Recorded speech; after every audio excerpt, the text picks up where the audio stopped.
La ciencia nos dice que a partir del Big Bang se generó todo el universo conocido hasta la actualidad. Toda la luz, la oscuridad, los planetas, las galaxias y todo lo que conocemos hoy en día como universo se formó hace 13.8 mil millones de años, y que nuestra Tierra tiene una longevidad de 4.5 mil millones de años.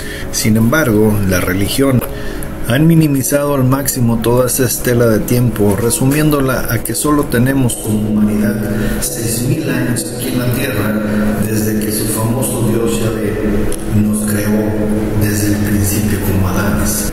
Sin embargo, teorías evolutivas como la de Darwin y su eslabón perdido, el surgimiento de textos antiguos de civilizaciones antiguas, han mostrado que esto no es como nos los cuentan. Y si te dijera que hay algo más allá de esos 6.000 años que dice la iglesia que tenemos como humanidad aquí en la Tierra, que hay civilizaciones que han demostrado que el ser humano como pensante tiene miles y miles de años aquí en la Tierra, que la teoría de la evolución de Darwin no está clara, ya que tiene por ahí un eslabón perdido, que los gobiernos, los poderes fácticos y la iglesia tergiversan la historia para que no sepamos más allá de lo que a Dios le conviene. Bien, te invito a ver el lado B de la historia. ¿Te atreves?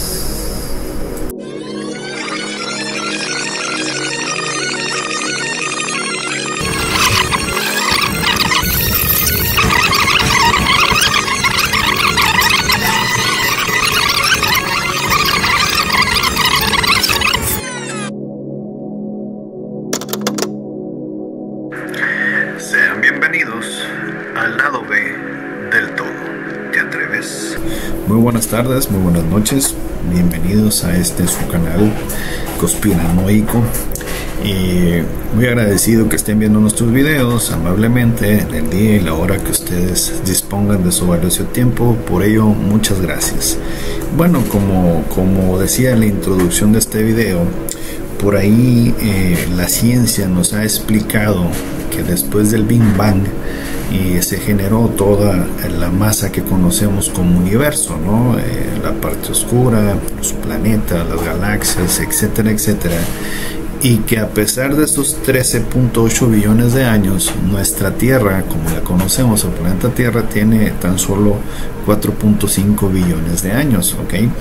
Sin embargo, en esa escala de tiempo tan grande, tan extensa, pues la humanidad se encuentra en el último parte, ¿no? En el último puntito, ¿no? Y más si consideramos, así como lo han hecho históricamente incluso científicos muy ortodoxos, que lo que dicta la iglesia es la verdad, que esos 6.000 años desde que apareció el famoso Dios Yahvé y creó a Adán hasta la fecha, pues solo pasarían 6.000 años. Imagínense qué comparación podemos hacer 6.000 años contra 13.8 billones de años. Pues, literalmente no es nada, ¿no? Entonces, también, si nos basamos en la teoría de evolución de Darwin, pues ahí hay algunos eslabones que no están claros, ¿no? Entonces, este video vamos a tratar de desencarnar todas esas variables que se manejan, y descartaremos esa que por default pues la iglesia en su afán de mantener el poder y materializar una historia que han vendido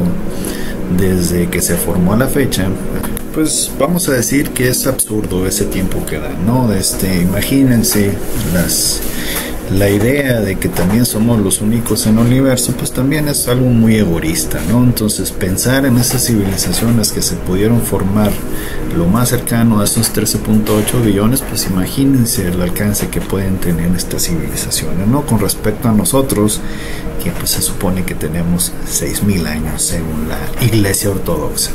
Pero bueno, ya dejando eso de un lado, y antes de empezar a hablar de las civilizaciones antiguas y esos manuscritos que han surgido, que se han redescubierto, que se han traducido, pues bueno, antes de empezar con ella, vamos a hablar de, así en grosso modo, que también por ahí existió en el siglo pasado la teoría de la evolución de Darwin. Y a pesar de que esta teoría en sus tiempos, para ser específicos, en el siglo XIX, tuvo un gran impacto, ¿no? Sin embargo, no fue aceptada, obviamente, por los ortodoxos, por la iglesia y científicos ortodoxos. Pues ha tomado relevancia, ¿no? Sin embargo, tiene muchas deficiencias que se ha llegado a conocer como el eslabón perdido, ¿no? Y básicamente, en grosso modo, esta teoría se conoce como la teoría de la evolución por selección natural y fue hecha por Charles Darwin, ¿no? También es conocida como la teoría de Darwin y propone así, en general, propone que las especies cambian gradualmente a través del tiempo, a través de un proceso de selección natural donde aquellos individuos con características más ventajosas por el entorno donde viven se reproducen con mayor éxito, transmitiendo esas características a su descendencia, ¿no? En grosso modo, pues esa teoría habla de eso, ¿no? De ahí también salió que el hombre evolucionó del mono, ¿no? Y se convirtió en el Homo sapiens. Y bueno, hasta el ser pensante que somos ahorita, ¿no? Entonces esa teoría toca algunos puntos, ¿no? De variación dentro de las poblaciones, la herencia, o sea, que es la herencia genética, cómo ese ser viviente, animalito, es adaptable al entorno, ¿ok? La ascendencia con modificaciones, o sea, cómo se va retroalimentando, más bien modificándose la misma especie con el tiempo, ¿no? Ciertas especies obviamente que son más fuertes que otros y que bueno, hay cambios graduales, ¿no? Bueno, esa teoría, como les digo, fue impactante en su momento porque pues fue algo muy contrario a lo que decía la iglesia, ¿no? Que pues fue Diosito y que de la arcilla hizo a Adán y que pues de ahí a Eva y que de ahí a todos nosotros. Entonces, en grosso modo, esta teoría de la evolución, la teoría de Darwin, dice que los animales, la especie animal, conforme pasa el tiempo se va adaptando y va haciendo modificaciones, ¿ok? Por eso relatan que el ser humano pensante, o sea, nosotros, pues descendemos del mono, que hubo un momento en el que empezó a evolucionar y bueno, hasta que llegamos a nosotros. Pero aquí dos puntos sobre esa teoría, ¿no? Que no cuadra o que más bien no tiene explicación. Dice la teoría y recalca que con el paso del tiempo esos animales, esos seres vivos se van adaptando a su entorno, y cambian, se modifican, ¿no? En pocas palabras. Pero estudios recientes y estudios de toda la vida, pues el cocodrilo de hace 200,000 años sigue siendo el cocodrilo, ¿no? Del presente, ¿no? El tigre de hace 100,000 años, pues es el mismo. Entonces, ¿qué pasa con esos monos que no evolucionaron, no? Digo, si fuera por el paso del tiempo y que nosotros evolucionamos del mono, pues entendería que esos monos también pues deberían de estar evolucionados porque los tenemos como mascotas, ¿no? Y aquí hay un punto, ¿no? De que todos los animales, prehistóricamente incluso, pues siguen siendo igualitos a la fecha, ¿no? Entonces, cuando han pasado millones de años, ¿no? Según esa misma teoría, entonces, pues, como que aplica y no a ciertas especies, ¿no? El tigre sigue siendo tigre, el elefante, el rinoceronte, etcétera, ¿no? Y aquí en el punto donde se maneja el eslabón perdido, es que Darwin no explica cómo fue ese salto, o más bien no defiende exactamente el punto de cómo fue el salto de ese chimpancé o de ese mono hasta llegar a ser el ser pensante, cómo fue, ¿no? Entonces de ahí es donde resalta la teoría del eslabón perdido, ¿no? De que de repente éramos monos y de la noche a la mañana pues ya éramos seres pensantes, ¿no? Capaces de ir a otros planetas, etcétera, etcétera, ¿no? Y si esto lo ponemos en la temática actual y con los científicos que no son tan ortodoxos, que son más abiertos, pues dirían que para que ese proceso de evolución se hubiera logrado, de que de ese mono o ese chimpancé se convirtiera en un ser pensante, pues tendrían que pasar millones y millones de años, cosa pues que ya no encaja con esos 6,000 que pone la iglesia, y que bueno, no encajaría, por lo tanto echaría para abajo todo este tema de la evolución, sobre todo el desarrollo de los seres humanos, ¿no?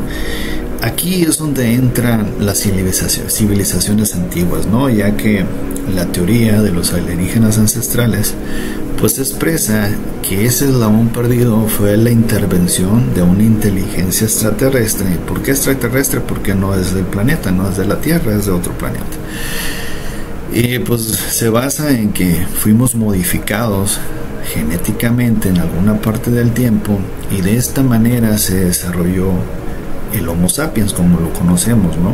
Entonces ahí entran en juego varias civilizaciones que obviamente, si volvemos a la teoría ortodoxa de la iglesia de los 6,000 años, pues obviamente no fue aceptada. Pero aquí vamos a exponer sobre la civilización sumeria, un resumen, ya que es algo muy extenso esta civilización, que lo vamos a ver en posteriores videos, pero aquí un resumen para encontrar ese eslabón perdido de la teoría de Darwin, donde ese monito, ese changuito, saltó a ser el hombre pensante que somos actualmente.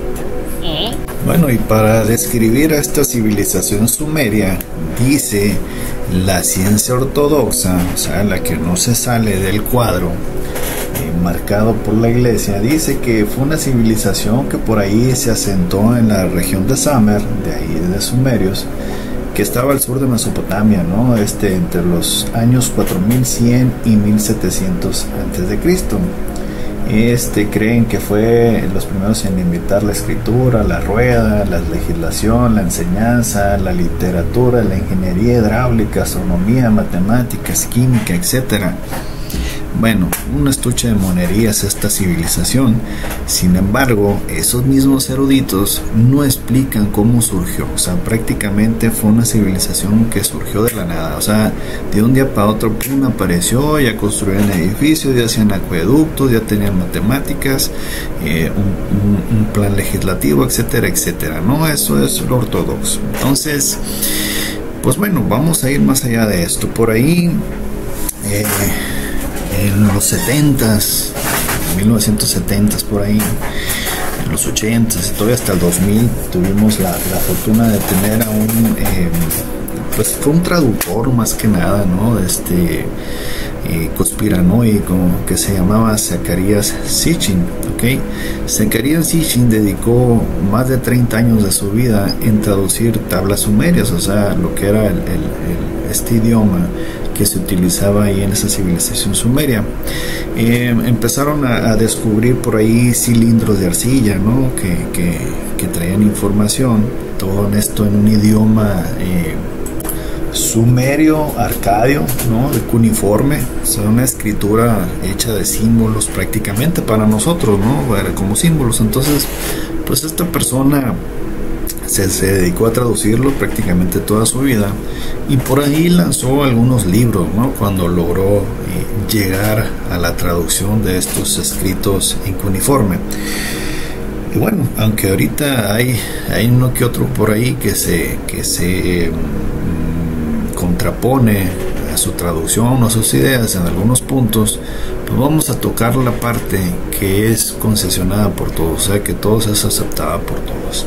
Y bueno, en la parte que es aceptada por todos de la traducción que hizo Zecharías Sitchin sobre la interpretación de estos textos sumerios y arcadios, pues bueno, es un dato muy interesante, ¿no? Ya que sí, dentro de esos tablillas de arcilla, que serán muchísimas, pues se encontraban muchos, ¿no? Del tema legislativo, de recetas, incluso médicas, de escritos y todo eso, ¿no? Digamos, de cosas cotidianas. Pero también ahí se encontraron algunas tablillas muy interesantes que hablan de cómo esa civilización se formó, de cómo seres de otro planeta vinieron a esta Tierra y cómo la poblaron, cómo formaron a nuestra civilización, ¿no? Y bueno, una vez que Sitchin logró traducir estos textos, pues por ahí en 1976 se animó a sacar un libro que se llamaba El libro perdido de Enki, que se basaba en estas 12 tablillas interesantes que hablaba de cómo una civilización extraterrestre fuera de este planeta, por eso se llama extraterrestre, descendió a nuestra Tierra y fue como ellos fueron los causantes de crear a ese Homo sapiens, o ese ser pensante que somos nosotros, ¿no? El famoso eslabón perdido. Y bueno, ¿qué relata este libro? Como les digo, basado en esos textos. Pues bueno, por ahí se encontraron en la ciudad ahí de Nibia, allá en el siglo XIX, pues se encontraron más de 25,000 tablillas, ¿no? En el sumerio antiguo, como decía, en el arcadio, pero era una escritura cuneiforme, ¿no? Entonces por ahí, pues entre muchos traductores, científicos traductores, pues estaba Zecharia Sitchin, ¿no? Que como les dije ahorita, pues tuvo más de 30 años traduciendo estas tablillas. Dentro de estas tablillas y lo que se redacta en ese mismo libro perdido de Enki, pues relata de cómo por ahí existe un planeta que se le llamó el planeta 10, que se llamaba Nibiru, ¿ok? Y el Nibiru, este planeta Nibiru, era habitado por una civilización, los niburianos, que aquí normalmente lo conocemos como los famosos Anunnakis, ¿no? Bueno, entonces en esos textos relata que ese planeta pues tenía problemas con su atmósfera, ¿no? Por ahí tenía problemas en la atmósfera, en la capa de ozono, y que la persona que gobernaba ese planeta, el rey de ese planeta, se llamaba Echars, ¿ok? Y bueno, Echars tuvo muchos problemas con su población por esos problemas que tenía el planeta en su atmósfera, ¿no? Entonces Echar, cuando colapsó su reinado, pues lo sustituyó el rey Lacma, ¿ok? Que Lacma también era de la descendencia de la corte celestial de los Anunnakis. Pero bueno, este amigo también tuvo muchas broncas porque propuso por medio de bombas atómicas explotarlas para así sacudir la tierra de Nibiru y poder normalizar las cosas, ¿no? Ya que los alimentos y todo eso estaba escaseando, ¿no? Pero bueno, el haber utilizado las bombas atómicas pues simplemente agravó más el problema. Entonces hubo una revuelta y lo sustituyó a Lalu. Lalu fue el precursor de este reinado, pero también tuvo muchas broncas, ¿no? Ya que pues ese problema de la devastación nuclear pues fue muy grande, ¿no? Entonces por ahí Lalu pues era también descendiente a Chargal, que era la dinastía, ¿no? Pues por ahí también se agarró con Anu. Anu fue un descendiente también de la Anshesgar. Y bueno, tuvo ahí un roce con Lalu y al final de cuentas pues Anu llegaron a un acuerdo que Lalu iba a gobernar hasta su periodo de vida, pero que posteriormente sería Anu. Sin embargo, los problemas siguieron con Lalu y pues bueno, hubo otro pleito por ahí con Anu y en este caso Anu derrocó a Lalu. De esta manera Lalu salió huyendo en una de sus naves voladoras y él decía que iba a traer oro de vuelta, ¿no? Ya que ocupaban ese oro para poder reintegrarlo a la atmósfera y de esta manera poder reparar ese daño que se había generado. Comenta este relato así a grosso modo que Lalu voló 7 planetas, ¿sí? Y llegó al cinturón de asteroides, ¿sí? Y que bueno, en base a ciertas armas que tenía por ahí cinturón de asteroides también se conocía como el brazalete martillado, ¿no? Y bueno, en base a las armas que él traía en su nave, pues pudo pasar este cinturón de asteroides y llegó al séptimo planeta, le llamaron así, ¿no? Que en este caso era la Tierra. Entonces al descender a Lalu, pues vio que no había civilización en este planeta, pero que sí había animales y plantas diferentes a los que había en Nibiru.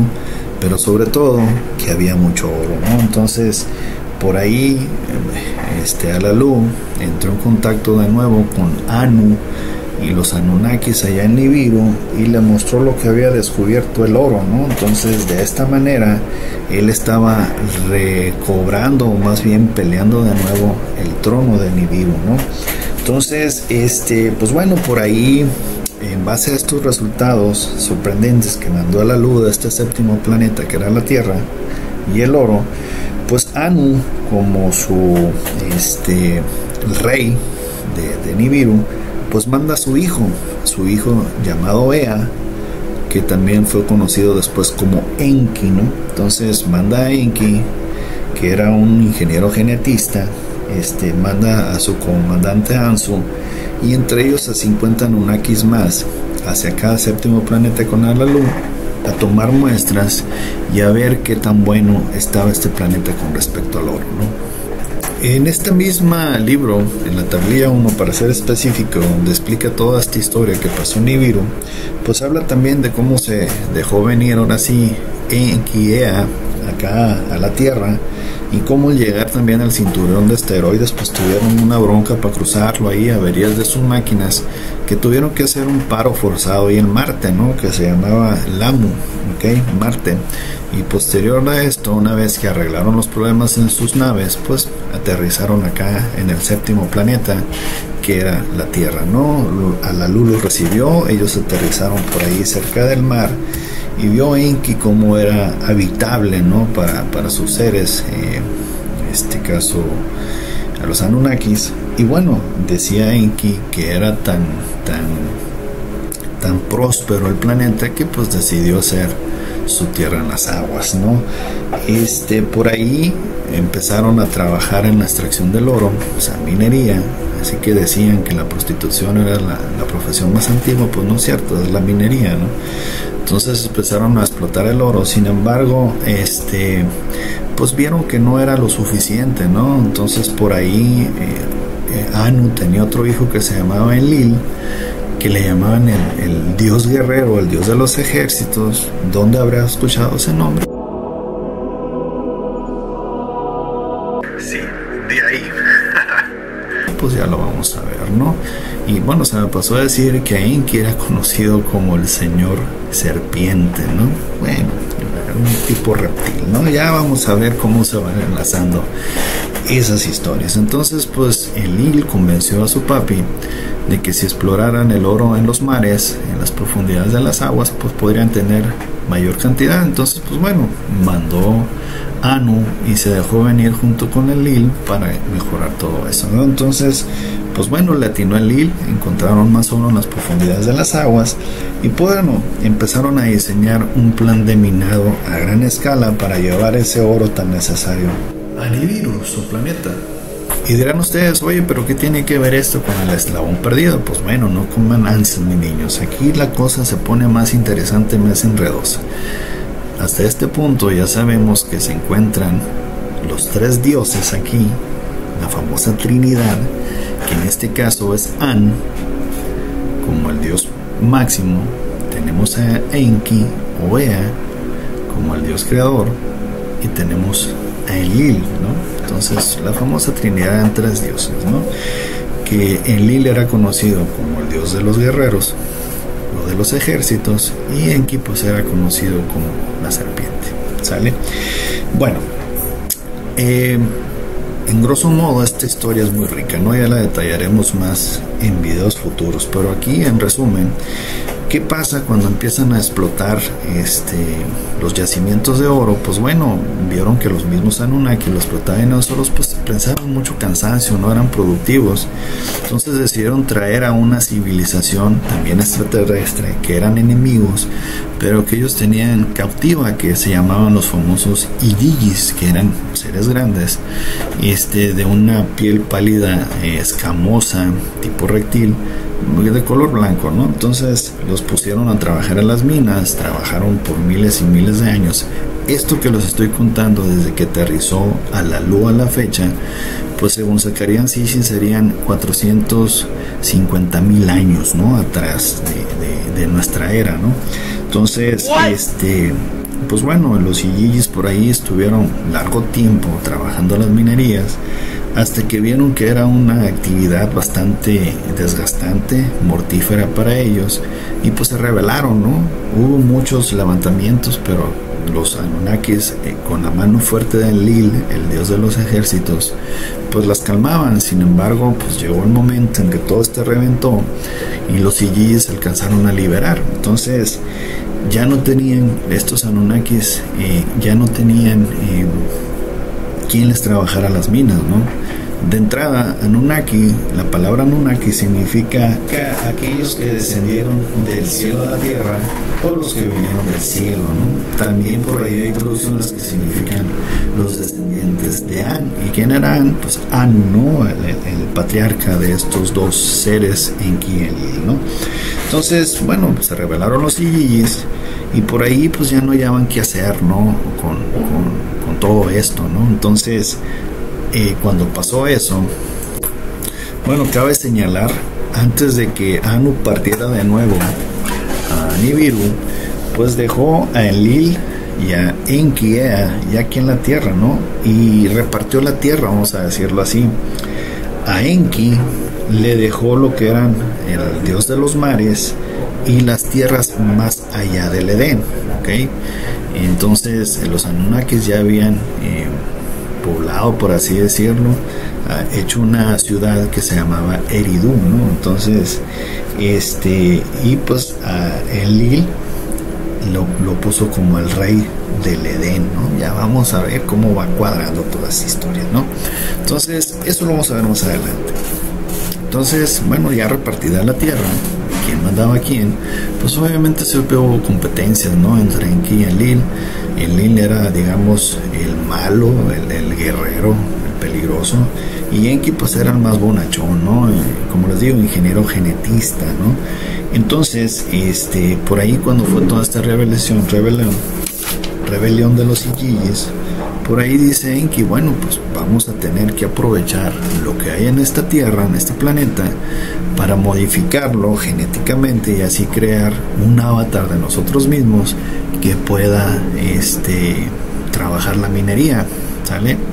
Entonces, por ahí con la ayuda de Nimba, su hermana, pues crearon a un ser erecto, pensante, ¿sí? Parado en sus dos piecitos, que le llamaron Adapa, o en este caso, Adán, ¿sale? Y este ser fue diseñado para trabajar en las minas, ¿ok? Para eso fue, ¿no? Hicieron muchos experimentos, podemos ver esta misma historia, cómo se repite con los mayas, con los hindúes, con los egipcios, etcétera, de que hicieron muchos prototipos, ¿no? Unos salían chaparritos, cabezones, otros con las manos más largas, otros con las piernas largas. Pues bueno, no eran funcionales para el trabajo que tenían que hacer, hasta que llegaron al prototipo ideal y este fue Adapa. Sin embargo, los Adapas no se reproducían en sí solo, eran hombres en este caso, no se reproducían. Entonces prácticamente lo tenían que estar haciendo por criogénesis, ¿no? En laboratorio. Entonces era muy desgastante, ¿no? Entonces, pues bueno, se le ocurrió a Enlil, esto ya pasaron muchos años, ¿no? Que esos Adapas estaban trabajando en las minerías, los famosos Adanes, que bueno, dijo, ¿saben qué? Para quitarnos esa chamba de estar replicando y clonando y clonando y clonando, vamos a tomar el útero de una Anunnaki y lo vamos a combinar con una semilla de aquí de la Tierra, son un esperma de aquí de la Tierra, ¿no? Entonces por ahí Nimba proporcionó su útero y de esta manera, con la inseminación artificial que hicieron, pues pudieron tener al primer hijo, a los cuales los denominaron Lulu, los Lulus, y bueno, este primer ser se llamó Adamo, ¿no? Bueno, y Adamo significa uno que es como la arcilla de la tierra. Changos, ¿por dónde sale la historia de la arcilla? Pues aquí está, ¿no? Y no es que ella haya sido de arcilla, sino que le pusieron el nombre Adamo, ¿no? Que fue la condición de un útero de Nibiru, de Anunnaki, con un esperma de esta civilización, ¿no? este caso. Entonces, pues bueno, los Lulus, en este caso Adamu, pues ya se podían desarrollar entre ellos, ya podían tener descendencia y fueron simplemente diseñados para ser sirvientes, ¿no? Ya que la consigna de los Anunnakis que le pusieron a Enki cuando creó estos seres es que no tendrían que ser similares a los dioses, o sea, a los Anunnakis, sino que siempre tendría que ser una raza inferior, por lo tanto tendrían que ser sirvientes, ¿no? Y bueno, ya que vieron la prosperidad de este nuevo ser Adamu, que podía ser capaz de reproducirse, pues tenían que crear con quién se iba a reproducir. Entonces, de esta manera, dentro de ese predio que llamaban ellos el Edén, o el Edén como conocemos, y que era gobernado por Enlil, pues bueno, tomaron ciertos ADNs de la costilla de este Adamu y generaron a una mujer, bueno, a un sexo opuesto denominado Ninti, para poder procrear. ¿De dónde salió Adán y Eva? Sí, de ahí. Pues bueno, aquí está la historia, ¿no? Nada más que miles y miles años antes de que la famosa Biblia existiera, ¿no?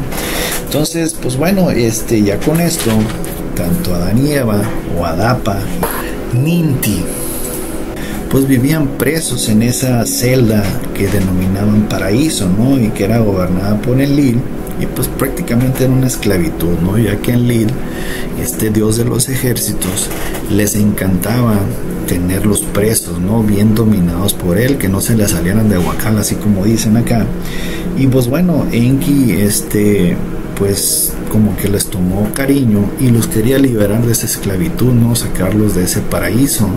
Este ser, que también se le conocía como el reptil o la serpiente, pues quería liberarlos, ¿no? ¿De dónde viene la historia del Edén, Adán y Eva y la serpiente?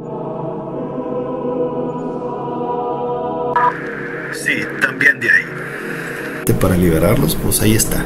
Un dios guerrero, dios de las guerras, los quería tener opresores, ahí nada más hagan lo que yo os digo, y otro, que fue el que los creó, pues los quería libres, ¿no? Entonces, cuando pasó todo esto, que Enki los alcanzó a liberar, pues bueno, fue un pleito muy grande entre estos dos hermanos, o medios hermanos, Enki y Enlil.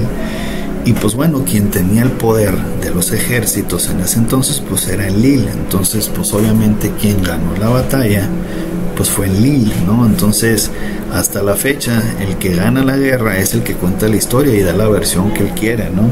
Entonces, a partir de ese momento, como venganza, se tomó a Enki, le tomó como el adversario, como el Satán, como el malo, como el que había que destruir, ¿no?